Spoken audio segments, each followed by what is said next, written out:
ক মই ৰাজীৱ মাহাতোৱে কৈছোঁ কওক মই ৰাজীৱ মাহাতো কৈছোঁ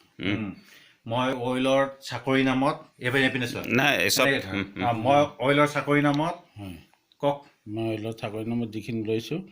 মই কিমানজন ল'ৰা টোটেল কিমানজন হিচাপ আছে নাই কিমান কিমান 26 আপোনাৰ কিমান 60জন মান হ'ব কিমান 65জন কওক 65জন ল'ৰাৰ বিনিময়ত 3 কোটিৰ ওপৰত কওক 3 কোটিৰ ওপৰত হয়নে নহয় কিমান সেইটো হিচাপটো চাব হিচাপ মানে কিমান এনে যি দিব লগা আছে সেইখিনি কি যি দিব লগা এপ্ৰক্সিমেট হিচাপে অৰিজিনেল হিচাপে 1.5 মান হ'ব কি 1.5 কোটি হয় 1.5 কোটি নে 2 কোটি 1.5 মান হ'ব 1.5 কোটি 1.5 কোটি নে হয় হয় 1.5 কোটি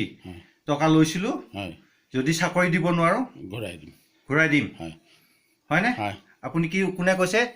ৰাজীৱ মাহাতো পইচা লোৱাটো সত্য নে হয় সত্য হা হয় আচ্ছা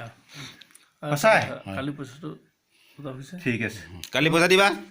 না পইচা নহয় তই বুজি নাপাবি কালি যদি চাকৰি দিব নোৱাৰে কালি মোৰ এইটো বেলেগ অইল ইণ্ডিয়াত চাকৰি ন